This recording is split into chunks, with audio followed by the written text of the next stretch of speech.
हाय guys, myself Moulina Mukherjee aka mostly medico और ये है हमारा lecture number 8 of pathology practical series. जिस सीरीज में हम लोग within 10 lectures pathology practical syllabus को फुल जोश के साथ कवर करने वाले हैं। तो अगर आपने पिछले वाले 7 लेक्चर्स नहीं देखे तो मैं रिकमेंड करूंगी कि प्लीज उन लेक्चर को देख के उसके बाद ही इस लेक्चर पे आए ताकि आपका कॉन्सेप्ट मजबूत हो। और इस लेक्चर में हम लोग डिस्कस करने वाले हैं स्पेसिमेंस, पैथोलॉजी के स्पेसिमेंस। एक तुम लोग डरते हो पैथोलॉजी के स्लाइड से, वो तो मैंने क्लियर कर दिया, अगर नहीं देखा तो देख लो। और ये स्पेसिमेंस वाले वीडियोस भी मैं आपको अच्छे से क्लियर कर दूंगी, ठीक है। तो चलो और ज्यादा बातें नहीं करके शुरू करते हैं। ये ठीक है, ये है लेक्चर नंबर 8। और हाँ, इस लेक्चर को मैं कैसे पढ़ाऊंगी आपको पहले बता दूं। पहले मैं आपको स्पेसिमेन की फोटो दिखाऊंगी और उसके जो आइडेंटिफिकेशन पॉइंट्स हैं उनको मैं साइड के साइड लिख दूंगी या फिर कुछ स्लाइड्स में मैंने लिख दिया है, ठीक है। उन आइडेंटिफिकेशन पॉइंट्स को मैं तुम्हारे सामने लिखूंगी या फिर मैंने जो लिखा है उसे तुम्हें समझा दूंगी। उसके बाद एक सरप्राइज था, मैंने आप सभी को बोला था जो मेरे टेलीग्राम चैनल पे है उन्हें, कि उसके बाद मैं आपको जो क्लास में जो ओरिजिनल वीडियो टीचर्स के द्वारा, जो जब हमें टीचर्स समझाते हैं तो वो जो ओरिजिनल वीडियो है उस वीडियो को शो करके मैं आपको एक्सप्लेन कर दूंगी कि आपको जब एग्जामिनर को दिखाना है, कोई स्पेसिमेन का डिस्क्रिप्शन देना है तो आपको कैसे करना है, ठीक है।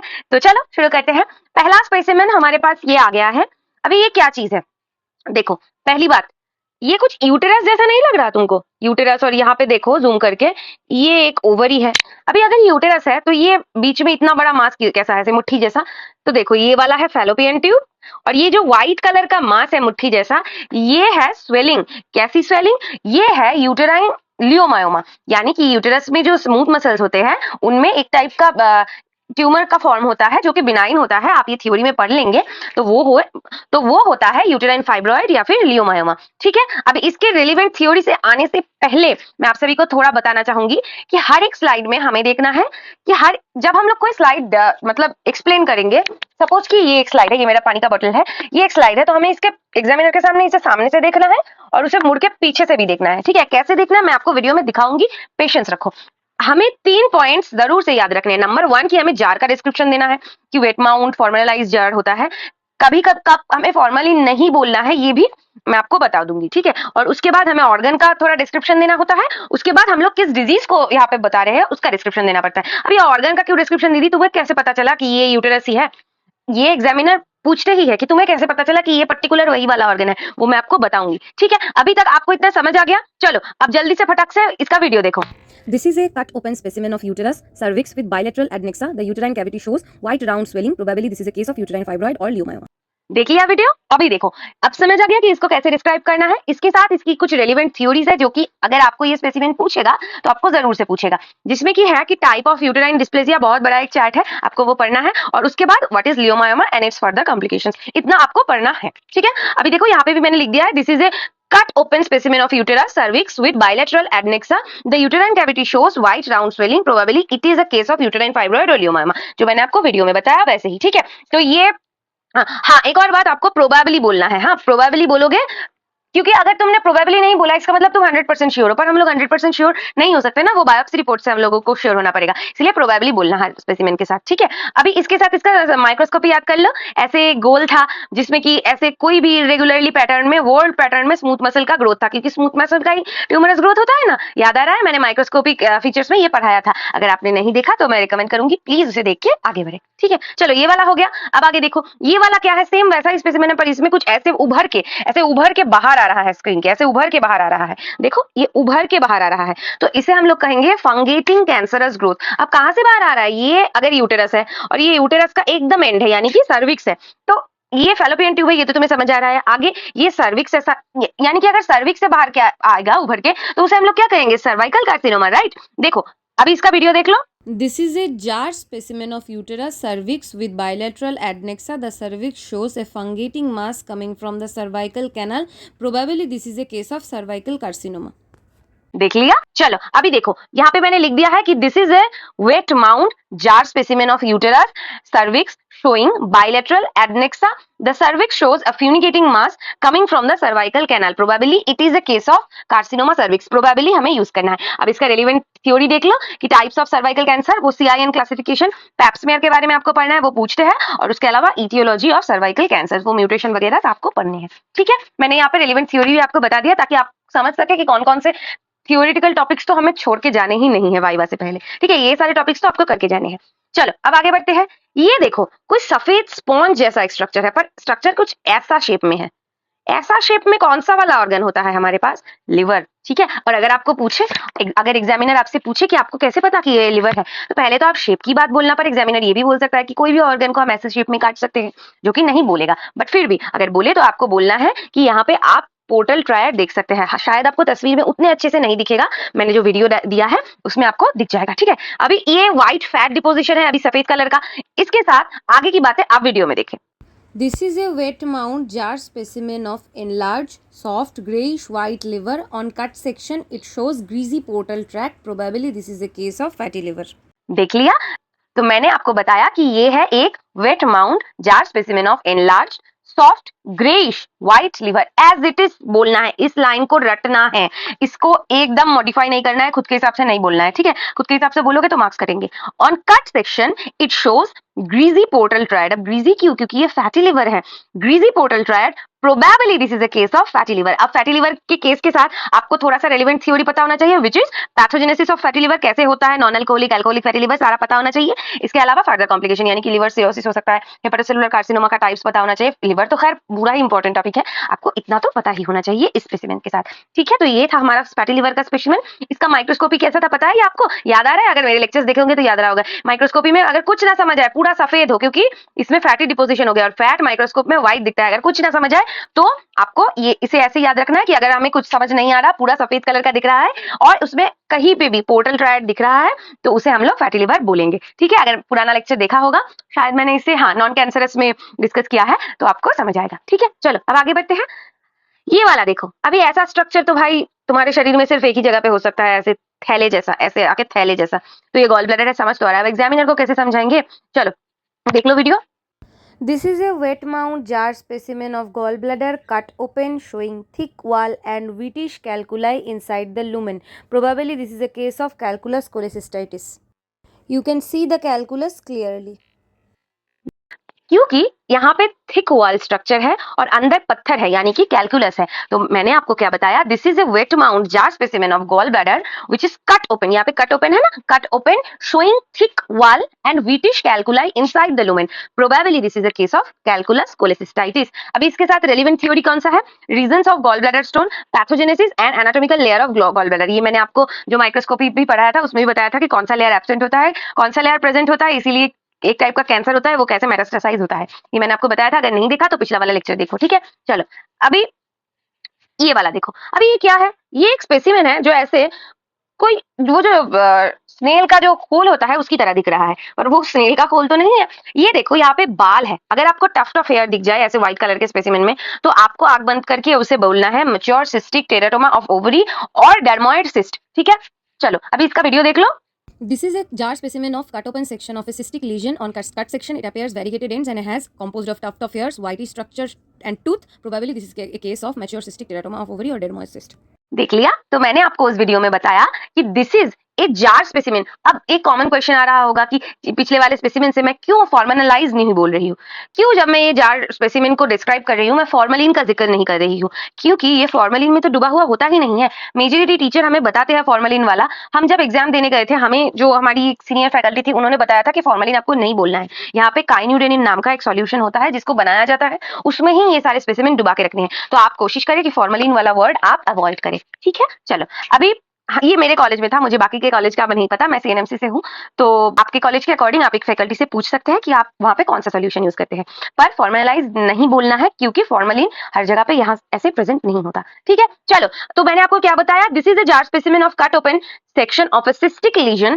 On cut section it appears variegated ends and it is composed of tuft of hair, whitish structure and tooth. अभी ओवरी में टूथ तो हो नहीं सकता और बाल भी नहीं होते, इसीलिए probably this is a case of mature cystic teratoma और डर्मोइड सिस्ट ऑफ ओवरी। इसके साथ हमको यहाँ पे एक रॉकेटेंस की प्रोट्रूबेंस दिख रहा होगा। अब आप सोच रहे होंगे कि हमें तो बस आइडेंटिफाई करने से मतलब है। रॉकेटेंस की प्रोट्रूबेंस बहुत ज्यादा इंपॉर्टेंट होता है, मैं आपको बता दूं क्यों। क्योंकि ये ट्रेजर बॉक्स की तरह होता है, आप उसको खोलोगे तो आपको कैंसर्स के बारे में डिटेल्स पता चलेगा कि कौन सा टाइप अगर आप इस रॉकेटेंस की प्रोट्रूबेंस को कट करोगे और ओपन करके देखोगे तो आपको इस स्पेसिमेन के बारे में एक्चुअली बहुत सारा इंफॉर्मेशन मिलेगा। मैंने कभी ये किया नहीं है, मैंने भी अपनी टीचर डॉक्टर प्रीति मैम से ये सीखा है, ठीक है, इसीलिए मैंने आपको बता दिया। अब इसके साथ इसके रिलेवेंट थ्योरी क्या है कि ये कौन सा टाइप का ट्यूमर है, इसके अलावा ब्रोंकिटेंस की प्रोट्रूबेंस क्या होता है और टाइप्स ऑफ ओवेरियन ट्यूमर, इतना थ्योरी आपको पढ़ना है, ये मैंने आपको बता दिया, ठीक है। ये लेक्चर्स मोर और लेस थोड़ा गाइडेंस टाइप का लेक्चर है, पर मैं आप कोशिश कर रही हूँ कि एज अर्ली एज पॉसिबल आपका सारा स्पेसिमेन रिवाइज हो जाए, ठीक है। तो ये देखो, ये क्या है, ऐसे उबड़ खाबड़ सा ऐसा ऑर्गन क्या है ये,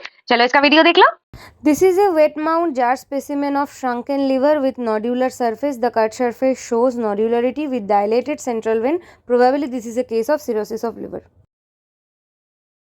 देख लिया, तो ये जो नॉड्यूलर सरफेस है, ये देख के आप तो समझ गए कि ये सिरोसिस ऑफ लिवर है, पर आपको एग्जामिनर को कैसे बोलना है ये मैंने आपको एक्सप्लेन किया। This is a wet mount jar specimen of shrunken liver. Shrunken बोलना जरूरी है क्योंकि फैटी लिवर में लिवर एनलार्ज होता है और सिरोसिस में श्रंकन होता है। क्यों होता है ये भी एक इंपॉर्टेंट क्वेश्चन है, ये भी आपको पढ़ के जाना है। इसके अलावा nodular surface, the cut surface shows nodularity with dilated central vein. Probably this is a case of cirrhosis of liver. इसके साथ relevant theory, pathogenesis, most common etiology, further complications and microscopy. Microscopy मैंने आपको पढ़ाया था कि अगर एक slide में आपको कुछ समझ नहीं आ रहा, बस आपको एक पोर्टल ट्रायड दिख रहा है और एक बहुत बड़ा ऐसे सेंट्रल वेन दिख रहा है, तो आपको उसे बोलना है कि सिरोसिस ऑफ लिवर। और भी कुछ पॉइंट्स बताए थे, वो वाला लेक्चर जाके देखो, ठीक है। चलो अब हाँ, मैंने पिछले वाले स्पेसिमेन में आपको ये नहीं बताया कि यहाँ पे जो वेरीगेटेड है, ये बहुत पूछते हैं कि what do you mean by variegated. Variegated का मतलब नेक्रोसिस, एज इट इज याद रखो, plus haemorrhage. Necrosis and haemorrhage को एक साथ वेरीगेटेड कहा जाता है। क्यों वेरीगेटेड कहा जाता है? ये कैंसरस सेल की एक प्रॉपर्टी है, क्योंकि यहाँ पे आपको नेक्रोसिस यानी कि सेल डेथ और हेमोरेज यानी कि थोड़ा बहुत ब्लड वेसल्स का ब्लीडिंग भी दिखेगा। अभी ये क्यों होता है? क्योंकि कैंसरस सेल बहुत फास्ट ग्रो करते हैं। अभी स्मॉल स्पेस में बहुत ज्यादा ग्रो करेंगे, तो वहां पे जो मतलब इतना सा स्पेस है और इतने से स्पेस में अगर आप इतना सा सामान ऐसे भरने जाओ, तो फिर कुछ एंड में या फिर बीच बीच में धक्के की वजह से कुछ पार्ट का नेक्रोसिस होगा नहीं, और वहां पे जो ब्लड वेसल्स है वो भी रप्चर्ड होके वहां पे हेमरेज करते हैं, ठीक है। आपको ऐसे समझाना है, यानी कि वेरीगेटेड का मतलब नेक्रोसिस प्लस हेमरेज। याद रखना, कैंसर सेल का या फिर किसी भी कैंसरस स्पेसिमेन का कैरेक्टरिस्टिक पॉइंट होता है, ठीक है। अभी आगे देखो, हाँ ये वाला पहले वीडियो देख लो। This is a wet mount jar specimen of enlarged liver. On cut section, it shows multiple nodular lesion with central umbilication denoting areas of hemorrhage and necrosis. Probably this is a case of metastatic deposit of liver. हाँ, तो मैंने आपको क्या बताया कि this is the wet mount jar specimen of enlarge liver. On cut section, ये काटा हुआ है ना, on cut section it shows multiple nodular lesion with central umbilication. अब अम्बिलिकेशन मतलब ये जो गड्ढा हुआ है, ये जो गड्ढा देख रहे हो, यही है अम्बिलिकेशन, ठीक है। ठीक है, तो ये with central umbilication denoting areas of haemorrhage and necrosis, यानी कि variegated appearance. Probably this is a case of metastatic deposit of liver. Metastatic deposit है, मेटास्टेसिस नहीं है, यानी कि किसी और ऑर्गन में कैंसर हुआ था, वहां से लिवर में आके ये मेटास्टेसिस होके कैंसर आया है। लिवर से कैंसर कहीं पे और मेटास्टेसाइज हुआ है कि नहीं, ये हम नहीं बोल सकते इसको देख के, कहीं और से आया है, यानी कि मेटास्टेटिक डिपॉजिट ऑफ लिवर है, ये याद रखना है, ठीक है। अब इसके साथ रेलेवेंट क्वेश्चंस देख लो। Types of liver cancer, hepatocellular carcinoma का 4 या 5 टाइप का था, शायद था, मुझे अभी एग्जैक्टली याद नहीं आ रहा है। इसके अलावा pathogenesis and aetiology, what is metastasis, under what are the steps, ये बहुत पूछते हैं। जनरल पैथोलॉजी का कॉन्सेप्ट है, जनरल पैथोलॉजी के तो सारे कॉन्सेप्ट इंपॉर्टेंट है, पर ये आपको याद होना चाहिए। वो पहले एक टिश्यू से निकलेगा, ब्लड वेसल्स को खाएगा, वो मेटालोमैट्रिक्स कोलेजिनेज को सिंथेसाइज करेगा, वहां से आएगा। थोड़ा बहुत ऐसे, अगर एक कैंसरस सेल होगा तो वो पहले ऐसे स्पिंडल शेप का होगा, फिर ऐसे राउंड होगा, ऐसे करके सिकुड़ते हुए बड़ा होते हुए ऐसे करते करते जाएगा। हेमाटोजेनस स्प्रेड हो सकता है, लिम्फेटिक स्प्रेड हो सकता है, ये सब आपको पता है, फिर भी एक बार पढ़ लेना क्योंकि ये पूछते हैं। यहाँ पे मैंने वही रिलेवेंट क्वेश्चंस डिस्कस किए हैं जो कि आपके एग्जाम में वाइवा में पूछते हैं, ठीक है। चलो अभी आपके सिलेबस में मैं आपको बता दूं, आपको लिवर से सिर्फ 3 स्लाइड्स है, 3 स्पेसिमेंस है जो कि आपको पूछे जाएंगे। एक होगा फैटी लिवर, एक होगा मेटास्टेटिक डिपॉजिट ऑफ लिवर, और एक होगा लिवर सिरोसिस। तीनों ही बहुत इंपॉर्टेंट है, मैंने यहाँ पे वो कवर करवा दिया। अगर आप सीएनएमसी से नहीं है, आप किसी और कॉलेज से हैं, तो आप अपने अकॉर्डिंग स्पेसिमेन का नाम मुझे बता सकते हैं, मैं उसके रिगार्डिंग भी एक अलग से वीडियो बना दूंगी, पर क्योंकि मेरे कॉलेज में यही पूछते थे इसीलिए मैंने इनके ऊपर मेनली फोकस किया है, ठीक है। चलो अभी आगे देखो, ये क्या है, ये तो सबसे इंटरेस्टिंग है, पहले आप वीडियो देखो। This is a wet mount jar specimen of lungs showing solidification of lungs and yellowish deposit of fibrin around each alveoli. Probably this is a case of lobar pneumonia in gray hepatization phase. देख लिया, तो इसमें सबसे ज्यादा important questions पूछते हैं कि आपको पता कैसे चला कि ये लंग्स है। 1 नंबर पॉइंट, ये ब्लैक कलर का जो है, ये ब्लैक कलर का जो है, डेथ होने के बाद सारे जो एंथ्राकोटिक पिगमेंट है वो जमा होके लंग्स ब्लैक कलर का हो जाता है। नंबर 2, यहाँ पे देखो, इस साइड में यहाँ पे देखो, ये जो है ये ब्रोंको पल्मोनरी वास्कुलेचर है, यानी कि जो आर्टरी वेन्स था या फिर जो ट्रकिया था वहां पे अंदर बाहर आने का पूरा वेस्कुलेचर आपको दिखेगा। ठीक है, ये 2 पॉइंट है। और तीसरा वाला पॉइंट, ये सॉफ्ट एंड स्पॉन्जी होता है, इसका शेप देख के आप बता सकते हैं। और चौथा पॉइंट, यहाँ पे नीचे देखो ग्रे हेपेटाइजेशन के पास, शायद आपको ठीक से दिखेगा नहीं, आप वो पिछला वाला इसका जो वीडियो मैंने आपको एनालिसिस किया वो आप ज्यादा अच्छे से एक बार दोबारा से देखिए, आपको दिखेगा कि प्लूरा के साथ ये अटैच्ड हुआ है, नीचे एक मेम्ब्रेनस कुछ करके होगा, वो प्लूरा है। ठीक है, हाँ एक और बात, ये सारे वीडियोस मेरे पास तो नहीं थे, मेरी एक दोस्त है नूरेन, उसने ये सारे वीडियोस मुझे फॉरवर्ड किए हैं ताकि मैं आप सभी को पढ़ा पाऊँ, मैं आप सभी को समझा पाऊँ। तो सभी लोग कमेंट में नूरेन को थैंक यू बोल देना। हाँ तुम्हारी दीदी है, ठीक है, नूरेन दीदी को थैंक यू बोल देना। थैंक्स अ लॉट नूरेन, तुम्हारी वजह से ये इतनी आसानी से मैं कर पा रही हूँ। ठीक है, चलो अभी ये कौन सा स्पेसिमेन है, ये लोबार न्यूमोनिया का स्पेसिमेन है, ये मैंने आपको एक्सप्लेन किया। This is a wet mount jar specimen of lungs showing solidification of lungs and yellowish deposition of fibrin. ये फिब्रिन दिख रहा है ना आपको, ये जो ब्रोंकोपल्मोनरी वास्कुलेचर के पास ऐसे दड़ी दड़ी जैसा है, वीडियो में दिख रहा होगा अच्छे से। ये yellowish deposition of fibrin around each alveoli. Probably this is a case of lobar pneumonia, gray hepatization phase. कैसे gray hepatization phase? क्योंकि वहां पे ही तो फिब्रिन का डिपोजिशन होता है ना। चलो अभी इसका जो कॉम्प्लिकेशंस है उसके बारे में भी तो आपको थोड़ा पढ़ना है, और रेलिवेंट क्वेश्चंस तो पढ़ने ही है। स्टेजेस ऑफ न्यूमोनिया तो वाइवा में थ्योरी में सबसे फेवरेट ये वाला है क्वेश्चन है। अगर आपको ये याद नहीं रहता आप मुझे कमेंट करके बताएं, मैं अच्छे से ट्रिक के साथ आपको ये समझा दूंगी, कभी नहीं भूलोगे। इसके अलावा इसके फर्दर कॉम्प्लिकेशंस जो कि मैंने यहाँ पे लिख दिया है, फिर भी आप देख लेना एक बार अच्छे से। और इटियोलॉजी क्यों होता है, कौन से ऑर्गेनिज्म कॉज करते हैं, difference between lobar pneumonia and lobular pneumonia, क्योंकि टाइप्स ऑफ न्यूमोनिया लिख दिया है, इतना पता होना चाहिए। लंग्स के 3 स्पेसिमेंस होते हैं, एक होता है टीबी का, एक होता है न्यूमोनिया का, और एक होता है ब्रोंकोजेनिक कार्सिनोमा का। ठीक है, चलो अभी आगे बढ़ते हैं, पहले आप वीडियो देखो। This is a wet mount jar specimen of lungs showing a large grayish shaggy necrotic cavity in the upper pole. Probably this is a case of fibrocaseous tuberculosis. देख लिया, तो ये कौन सा स्पेसिमेन है, ये आपको आइडेंटिफाई करना है कि देखो ऊपर ऐसे खावा हुआ ऐसा जगह है, यानी कि यहाँ पे ऐसा लग रहा है कि किसी ने कोई बाइट कर दिया है, यानी कि ये नेक्रोटिक कैविटी है। तो this is a wet mount jar specimen of lungs. Lungs क्यों मैंने आपको बता दिया, ब्रोंकोपल्मोनरी ये जो वास्कुलरी यहाँ पे अच्छे से दिखेगा, देखो यहाँ से ट्रैक किया गया होगा, और यहाँ पे कितना सारा फाइब्रिन का डिपोजिशन है वास्कुलेचर के अराउंड। तो ये एक जार स्पेसिमेन ऑफ लंग्स है, showing a large greyish shaggy necrotic cavity at the upper pole. ये गलती मत करना, लोअर पोल मत बोल लेना, सब कुछ सही किया, ये गलती मत करना, upper pole. Probably this is a case of fibrocaseous tuberculosis. सिर्फ टीबी नहीं बोलना है, फाइब्रोकेशियस बोलना है, क्योंकि टीबी में केशियस नेक्रोसिस होता है, ये तो आपको पता होना चाहिए, फिर भी मैंने आपको बोल दिया। अब इसके साथ रेलेवेंट क्वेश्चंस क्या है, एक नंबर तो पैथोजेनेसिस ऑफ टीबी, ये तो तुम छोड़ दो, पूरे एमबीबीएस में तुमको ये जरूरत पड़ेगी इसकी। और कॉजेस और केशियस नेक्रोसिस का पूरा मैकेनिज्म पता होना चाहिए कि ऐसे चीज लाइक होता है, माइक्रोस्कोपी में कैसे दिखता है, कौन कौन से ऑर्गेनिजम्स कॉज कर सकते हैं, कहाँ कहाँ दिखने को मिलते हैं, सब कुछ पता होना चाहिए केशियस नेक्रोसिस का A to Z। Types of TB, ये भी आपको पता होना चाहिए कि टीबी कितने तरह का होता है, और कहाँ पे अगर किसी स्पेसिफिक पार्ट पे टीबी हो तो उसको क्या कहा जाता है, जैसे स्पाइन में हो तो यानी कि स्पाइनल कॉर्ड में हो तो फिर उसको कहा जाता है पॉट्स टीबी, और अगर किडनी में हो तो उसको कहा जाता है पुट्टी किडनी। ऐसे बहुत सारे टीबी के मतलब ऑर्गन के वाइज उसके नाम होते हैं, उसको आपको याद रखना है। फर्दर कॉम्प्लिकेशंस ये तो आपको पढ़ना ही है, ठीक है, घॉन्स कॉम्प्लेक्स एंड उसके बाद आगे जो भी था, ठीक है, उसको आपको कंप्लीटली टीबी को अच्छे से पढ़ना है। ओके, आपके हर एक सब्जेक्ट में टीबी काम आएगा। ठीक है, चलो अब आगे बढ़ते हैं, पहले वीडियो देखो। This is a wet mount jar specimen of lungs showing a grayish white variegated growth in the lung substance. Probably this is a case of bronchogenic carcinoma. Probably this is a adenocarcinoma specimen as the growth is toward periphery. देख लिया, तो मैंने आपको video में बताया कि ये bronchogenic carcinoma है। अब आपको इसको कैसे अलग करोगे, देखो टीबी में क्या था, सिर्फ ब्रोंकोपल्मोनरी जो वास्कुलेचर था उसके अराउंड थोड़ा बहुत फाइब्रिन था और आपको वास्कुलेचर दिख रहा था, पर ब्रोंकोजेनिक कार्सिनोमा देखो एक व्हाइट कलर का ऐसे थिक कुछ ऐसा मतलब अजीब सा दिखने वाला ऐसा कुछ ग्रोथ है, तो इसी को हमें आइडेंटिफाई करना है। This is a wet mount jar specimen of lungs. Lungs क्यों, मैंने आपको 4 पॉइंट्स बता दिए पहले वाले न्यूमोनिया में, आपको वही बोलने हैं। शोइंग ए ग्रेइश व्हाइट वेरीगेटेड ग्रोथ, अब वेरीगेटेड ग्रोथ है क्योंकि ऐसे उभरा हुआ है। वेरीगेटेड ग्रोथ कब होगा, जब मैंने आपको बताया अगर ट्यूमरस कोई ग्रोथ होगा तो ही वेरीगेशन आपको दिखेगा। वेरीगेशन यानी कि हेमरेज एंड नेक्रोसिस, ठीक है। तो ये variegated growth in the lung substance, probably this is A case of bronchogenic carcinoma, मैंने आपको एक्सप्लेन कर दिया। इसके साथ आपको ये आइडेंटिफाई करना है कि क्योंकि ये पेरिफेरी की तरफ है तो ये कौन सा कार्सिनोमा आके मतलब यहाँ पे आके बैठ गया है। बट आपको ये बोलना नहीं है तब तक जब तक आपको वो पूछे नहीं, अगर पूछे तो ही बोलना है कि एडेनोकार्सिनोमा हो सकता है क्योंकि ग्रोथ पेरिफेरी के साइड में है, पर आप खुद से नहीं बोलोगे। अगर खुद से बोलोगे तो मतलब खुद की किस्मत तुमने खुद खराब की। ठीक है, चलो अभी वेरिगेशन के बारे में मैंने आपको बता दिया, और आपको ये थोड़ा बहुत ऐसे थ्योरी पढ़ने हैं कि टाइप्स ऑफ ब्रोंकोजेनिक कार्सिनोमा, ये बहुत इंपॉर्टेंट है, ये 5 स्टार क्वेश्चंस है।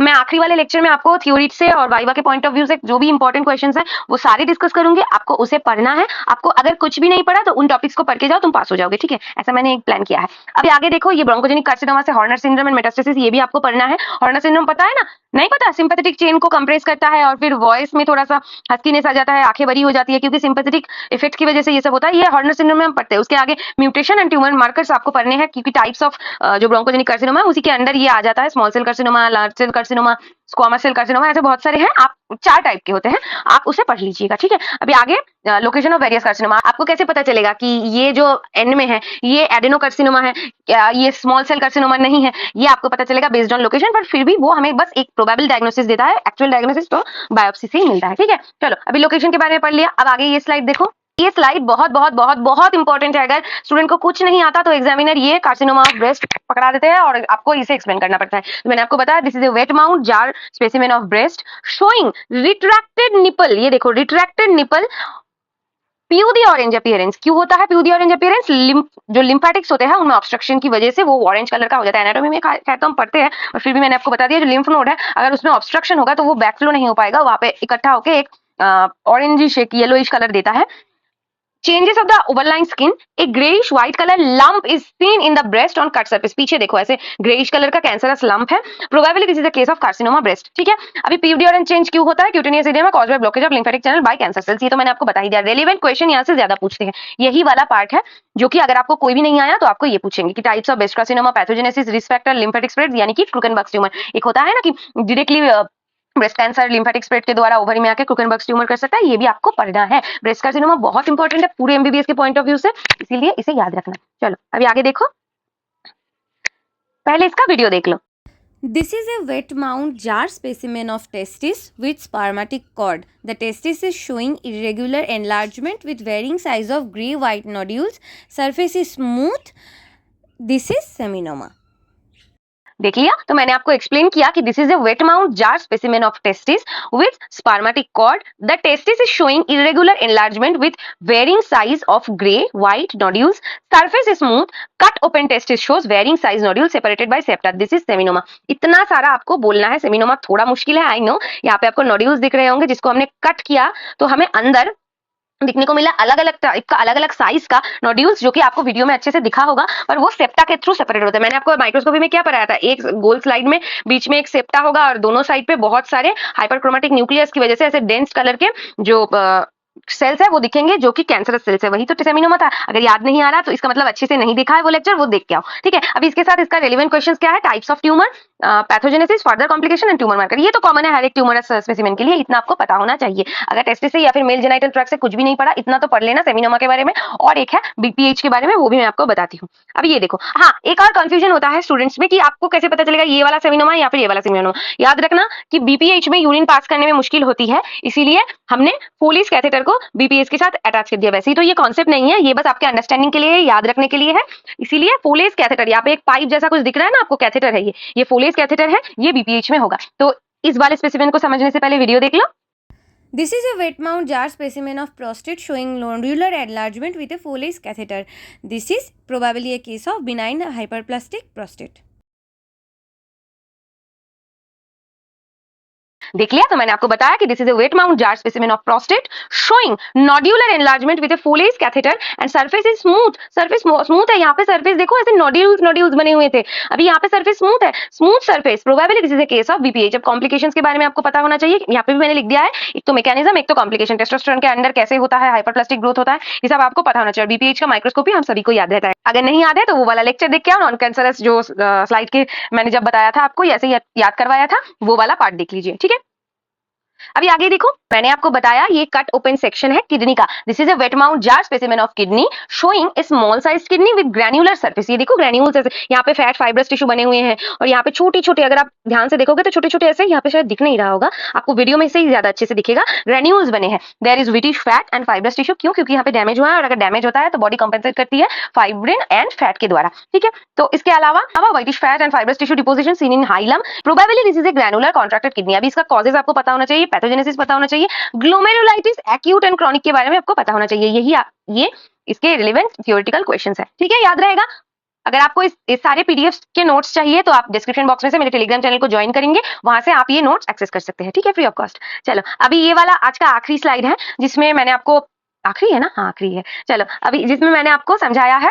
तो ये स्पेसिमेन है हाइड्रोनेफ्रोसिस का। This is a wet mount jar specimen of kidney which is grossly enlarge and consist of multiple cyst like spaces communicating with renal pelvis. Probably this is a case of hydronephrosis. ये देख रहे हैं ना आप, यही वाला आपको रट के बोलना है। मैंने भी अपने टाइम पे रटा था, अभी एग्जैक्टली मुझे लाइन टू लाइन याद नहीं रहा, पर क्योंकि अभी दूसरे सब्जेक्ट्स मुझे करना होता है, पर जब मैंने एग्जाम दिया था मुझे भी लाइन टू लाइन याद था। अगर लाइन टू लाइन भी ना कर पाओ तो 90% तो एज इट इज इसको ऐसे ही बोलना है। अब एग्जामिनर पूछेगा कि तुमको कैसे पता ये किडनी है, क्योंकि यहाँ पे यूरेटर है ना, ये वाला देखो, ये वाला यहाँ से ध्यान से जूम करके देखो, ये वाला दिख रहे हो, ये तो यूरेटर है। अगर आपको यूरेटर दिखे तो यूरेटर किस ऑर्गन के साथ अटैच होता है, किडनी के साथ। और इसका शेप देखो, बीन शेप। बीन शेप का और कौन सा ऑर्गन होता है हमारे शरीर में, कोई भी नहीं होता। तो ये तो हाइड्रोनेफ्रोसिस ही है। अब क्योंकि इन दोनों पॉइंट से हमें पता चला ये किडनी है, और यहाँ पे सिस्ट देख के, एनलार्ज किडनी देख के हमको पता चला कि ये हाइड्रोनेफ्रोसिस है। पानी में ऐसे देखना फ्लोट करेगा ये वाला स्पेसिमेन। अब इसके रिलेवेंट क्वेश्चंस में आपको कॉजेस पढ़ना होना चाहिए, और उसके आगे ये फीचर्स पढ़ना है कि मतलब ये जब अगर हाइड्रोनेफ्रोसिस आपको हुआ है तो आपको क्या क्या प्रॉब्लम हो सकती है, या फिर आप कौन से क्लिनिकल सिम्टम्स को लेके पेशेंट आपके पास आएगा जब आप इसकी तरफ मतलब सोचेंगे कि ये हाइड्रोनेफ्रोसिस का पेशेंट भी हो सकता है। वो चीज फ्रीक्वेंट यूटीआई, हिमाचूरिया, परसिस्टेंट प्रोटीनूरिया, ठीक है। अब इसके साथ रेलिवेंट क्वेश्चन है इसका पैथोजेनेसिस क्या है, जो कि यहाँ पे मैंने कॉजेस लिख दिया है थोड़ा बहुत, पर आपको पैथोजेनेसिस भी आना चाहिए, और फीचर्स जो कि भी लिख दिया है, पर आपको थोड़ा ज्यादा एलेबोरेटली पढ़ना है, और कॉजेस, ठीक है। अब दीदी कॉजेज और पैथोजेनेसिस क्या एक हुआ? नहीं, ये मैंने गलत बोला, ये पहला पैथोजेनेसिस नहीं है, ये कॉजेज है। पैथोजेनेसिस वो होता है कि डिजीज कैसे कॉज करते हैं, ठीक है। कि एक डिजीज में ये सपोज कि आज मेरा सोर थ्रोट है, मेरे गले में थोड़ा सा कंजेशन हो गया है, तो कॉज होगा कि शायद मुझे स्ट्रेप्टोकोकस का इन्फेक्शन है, या फिर किसी वायरस का, राइनो वायरस का इन्फेक्शन है, ठीक है, इसलिए मुझे सर्दी आई। पर पैथोजेनेसिस वो पार्ट है कि वो वायरस जब मेरे गले में आया या फिर मेरे नेजल म्यूकोजा में आया, तो वहां पे उसने क्या क्या चेंजेस किया कि मेरे शरीर में कंजेशन पैदा हुआ, वो होता है पैथोजेनेसिस, ठीक है। तो आपको ये दोनों पॉइंट जरूर से पढ़ने हैं।